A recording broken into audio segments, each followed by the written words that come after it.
Marcus Watson is suing his former friend, 22-year-old Ryan Brooks, for vandalizing his car after getting into a fight with him at a party. Order. All rise. Yeah, it's case number 83 on the calendar in the matter of Watson versus Brooks. Thank you. You're welcome, Judge. Parties have been sworn in. You may be seated. Folks, have a seat. Mr. Watson, the defendant was your best friend for a long time, according to your complaint and according to his answer. Came a time when there was an argument between the defendant and your sister? Yes. Was it some sort of a party? Yes, it was. His sister was giving him a hard time because, according to him, he had invited a friend without asking permission. So they were going at it, and you got involved. Right, yes. And it got a little physical. Yes. And if I'm piecing this together, you put your hands on him. Well, actually, I pushed him to move him back. You pushed him. You put your hands on him. Okay, yes. And whatever happened next, it is your claim that when he left the house, which he did, he scratched your car. Yes. This part of it is easy because Mr. Brooks says he was so angry that you put your hands on him that he did vandalize your car, right? Yes. But Mr. Brooks has a counterclaim. Okay. And his counterclaim is that you came looking for him and assaulted him. That's not true. I'm not sure. Okay. Because I've read your complaint and I've read his answer. Okay. So let's start with what the fight was about, Mr. Brooks. The fight was about that the person I brought was his best friend. They were into it at a long time ago. They were what? They was fighting, they were arguing a long time ago with his best friend, but... Whatever. That's what the fight was about? That you brought somebody that they didn't want? Yes. And who had that conversation with you? The plaintiff's sister. Is that you? Yes. Stand up. What's your last name? Love. What was the date of this party? February 3rd. Wasn't it your house? No. So tell me about the conversation you had with Mr. Brooks. The conversation I had with Mr. Brooks was he invited people to the house that was actually enemies of whose house I was at. And I stood calm that whole night because I'm there to enjoy my birthday. And in fact, my daughter was also there. So I didn't need any conflict or anything. So I waited. And what actually came about to have the argument between me and him that became physical was an incident happened where one of our friends have misplaced their keys, and he's making statements and gestures to other people that were there that someone was looking attractive or whatever, and actually whose house we were at, they came into the room where I was at. All right, please, this is getting much too complicated, Miss Love. You let things go for the whole night. Right. And everything was fine. And then at some point, you approached him. Correct. And that's after you had had something to drink. No. Are you telling me you were celebrating your birthday and you hadn't had anything to drink? Is that yes, what I am. You telling my me that? daughter was there, so I didn't have anything to drink. How Why would I much? drink and my daughter was there? She's an infant. Who else was there? My brother. And who else? The rest of our friends. Don't necessarily believe you. So you waited until the evening was dying down, and then something bothered you, so you went over to him, and what did you say to him? I just asked him, why does it seem that you were trying to start a fight the whole night? Because he started fights with other people that were in the house, which the police were called to the residence earlier over something else that he started. So I just asked him, you know, why did you feel that you need to start a fight? This is my birthday. I'm here to enjoy my day. And what did he say to you? He had an attitude. He was drunk. No, that's not what I asked you. I said, what did he say? He really had nothing to respond to me. So he didn't answer you? No. And what did you do? Oh, well, I saw there was going to become an argument, so I just walked off. How could it become an argument because if he's not responding? It was a lot of gestures going on. It was hand movements. Show me the gestures. Okay, I walked up to him and I said, why does it seem like you're trying to start a fight with everyone in this house? He was like, well, so at that point, when you're doing that and you're rolling your eyes, I'm done with the conversation. I'm not going to argue with you. So you walked away? Yes, I did. And then what happened? I went back in the room where my daughter was to finish putting on her coat, because at this time we were getting ready to go. You walked out of the room, and? I went in the room where my daughter was. And? I went to put her clothes on. He came behind me. And? Doing all of this, like he wanted to start a fight. So I stepped out of the room, because I'm like, no, we're not going to argue. Go ahead. So or he's get moving heated. his finger like this. Yes. Right, and you moved out of the room. And he's jumping in my face, so I come out the room, and I'm pretty much like, do you really want to start this? Do you really want to make this about a fight? And? And pretty much he went to swing at me, which he missed, and then he pulled out a knife. So that's when my brother came into the play. That's when he pushed him out the way. No. Of course not. Of course not. It's not what happened. He went to swing at you? Right. Nah, not what happened. What happened? She was right about the gestures and whatnot. I was drunk, but my hand, like, she came at me like she wanted to hit me. But instead of me hitting her, she kind of swung at me but missed me. And I was going to swing back, but the plaintiff and his two best friends, they jumped on me from the side. I'm all on the ground. I pulled out my knife for protection. They come at me again and start swinging at me, so I dropped my knife. And they told me to leave, and I left the apartment. And nobody was hurt? I was hurt. She wasn't hurt? No. He wasn't hurt? No. And you went outside, and what did you do to their car? I scratched his car. Do you have an estimate for the scratching on your car?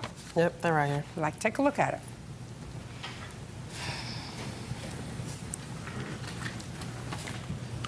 You scratched it with a knife? Glass. With glass. Okay, so now you're outside, you vandalized his car. Go. All right, so after he vandalized my car.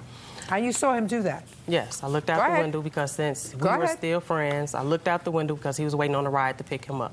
So I'm putting on my clothes or whatever. I want to approach him. By this time, I got my clothes on, ready to leave the house. He was gone. On my way home to drive home, I had to circle around. I saw him. He was in front of, I'm not sure the name of the restaurant. I pulled over, and he was still drunk. Who were you with? My sister. You were with your sister and the baby that she's trying to protect. Right? Yeah. So I get out the car. So I see he has a beer bottle in his hand. Why don't you get back into the car? Because I wanted to talk to him about my truck. Why? If you know he's drunk, and if you just saw him commit a crime, why in the world would you stop your car with your sister and the baby in the car instead of just taking her home, calling the police, say, I just saw him vandalize my truck? Because I didn't want to involve the police because he was my friend at the Then time. why didn't you let it go until the next day? I could have, when he was but sober. it was on my chest, and I wanted to Because tell you him. wanted to get it off your chest. I wanted to talk to him. Because you wanted to get it off your chest.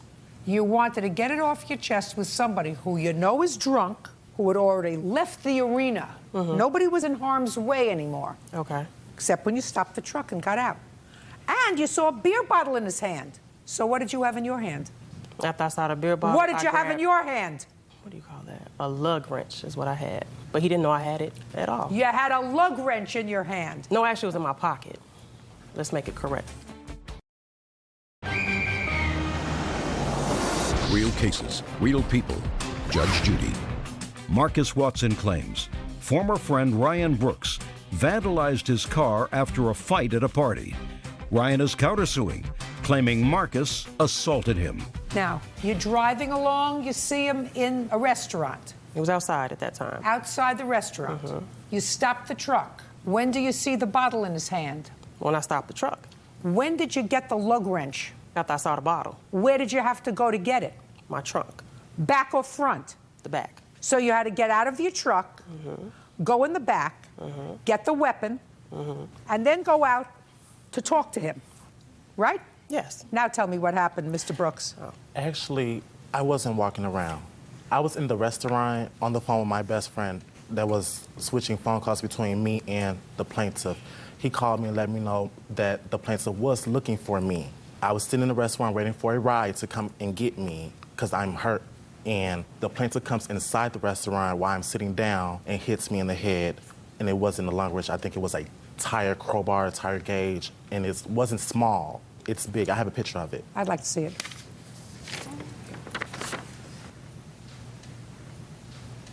It's a lug wrench.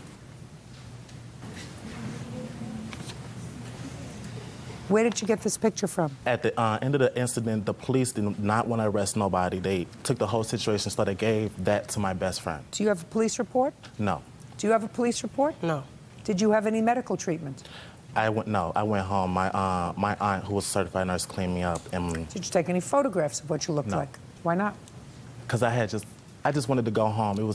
I was messed up, and I just wanted to go home, lay down. So what did you do when you finally confronted him, Mr. Watson? I came to confront him while he had this beer bottle in his hand. It was outside. We went inside the restaurant. I tried to talk to him. He was swinging the beer bottle at my head. He swung it maybe about 2 or 3 times. The last time he swung it, launched it, and it fell on the ground and shattered. At that point in time, that's when I ran up. Ran up what? I ran up on him. And what'd you do? I hit him. Yeah, you hurt him.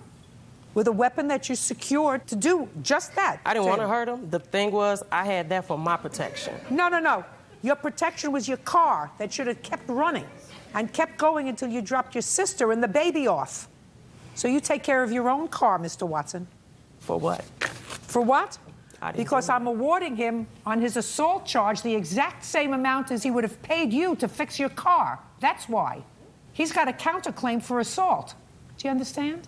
I understand that, but he vandalized my vehicle. That's absolutely right, and you assaulted him with a tire iron. Wait a minute, because he vandalized my car before the fact of that happened. Oh, absolutely right. So if he absolutely did, and you would have absolutely been successful in securing a new paint job on your car, without question, if you hadn't assaulted him because you were angry. She started all of it. Mm-hmm. She really started all of it. And if you think that I believe that she didn't have anything to drink that night, you're mistaken. She started it because everything was sort of cool. All she had to do was go home. She confronted him. Okay. With an attitude, because you and I both know this is your sister, and she does have attitude. Would that be a fair statement? Yes. So you take care of your own car, sir, because the exact same amount that I would have awarded you on your complaint, I'm awarding him on his counterclaim. Because you know you had no right to vandalize his car, correct? Correct. Goodbye. I leave you both where I found you. Parties are excused. You may step out.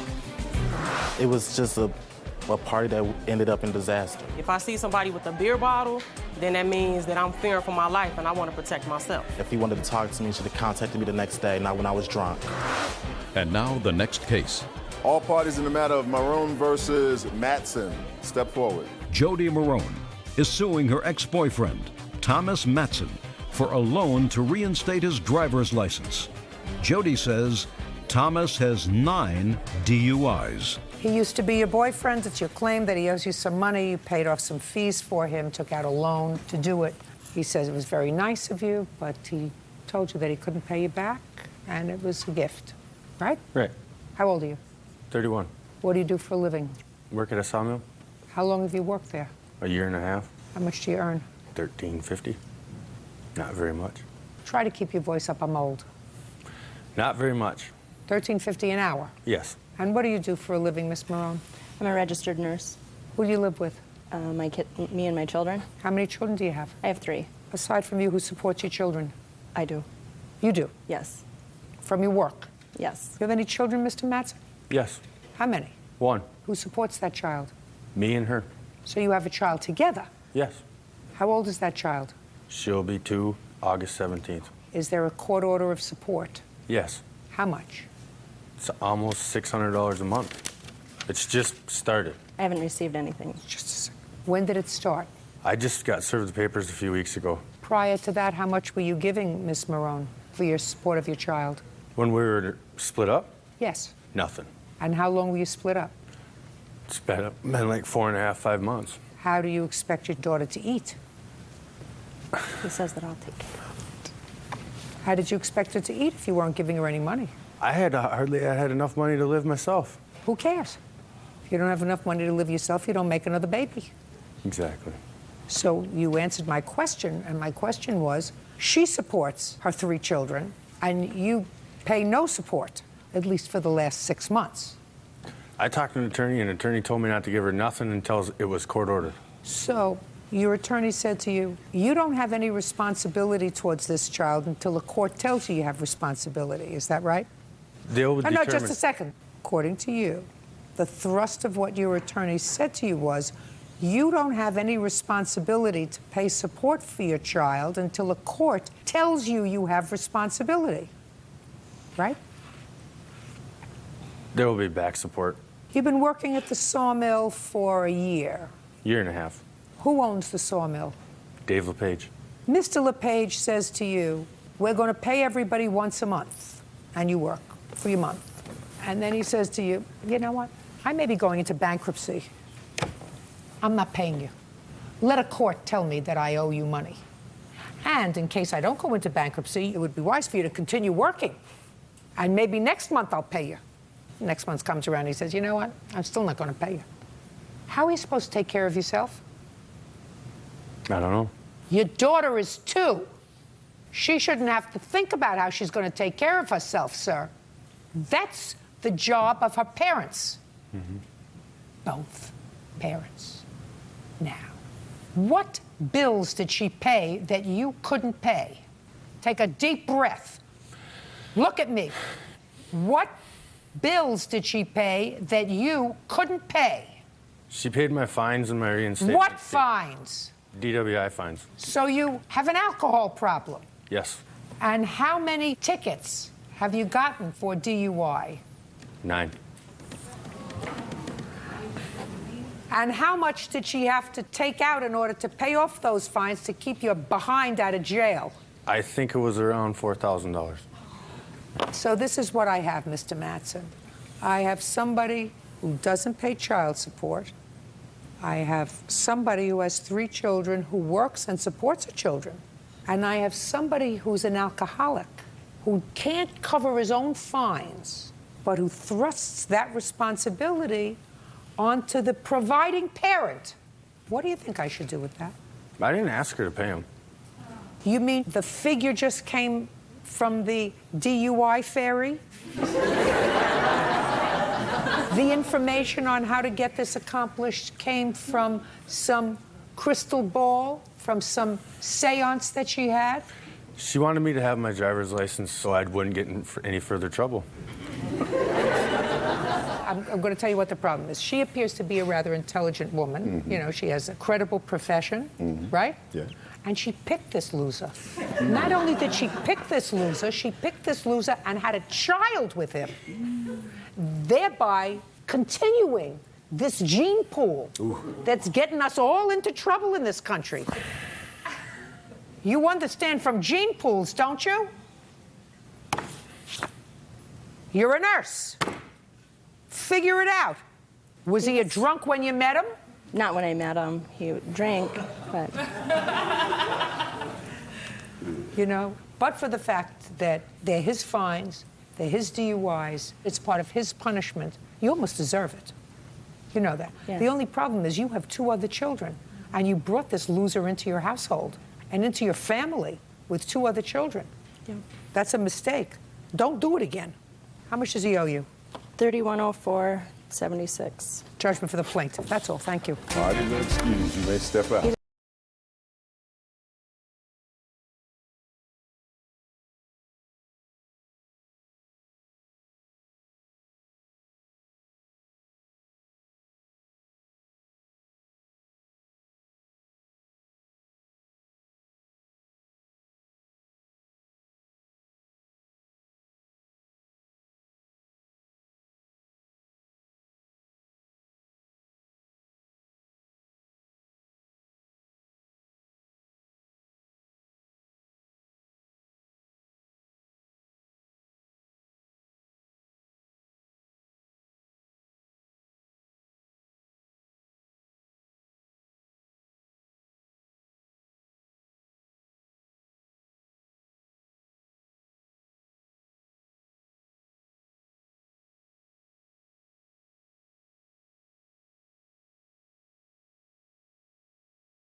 DUI fairy? The information on how to get this accomplished came from some crystal ball, from some seance that she had? She wanted me to have my driver's license so I wouldn't get in any further trouble. I'm going to tell you what the problem is. She appears to be a rather intelligent woman. You know, she has a credible profession, right? Yeah. And she picked this loser. Not only did she pick this loser, she picked this loser and had a child with him, thereby continuing this gene pool that's getting us all into trouble in this country. You understand from gene pools, don't you? You're a nurse. Figure it out. Was he a drunk when you met him? Not when I met him. He drank, but... You know, but for the fact that they're his fines, they're his DUIs, it's part of his punishment, you almost deserve it. You know that. Yes. The only problem is you have 2 other children, and you brought this loser into your household and into your family with 2 other children. Yeah. That's a mistake. Don't do it again. How much does he owe you? $3104.76. Judgment for the plaintiff. That's all. Thank you. Parties are excused. You may step out.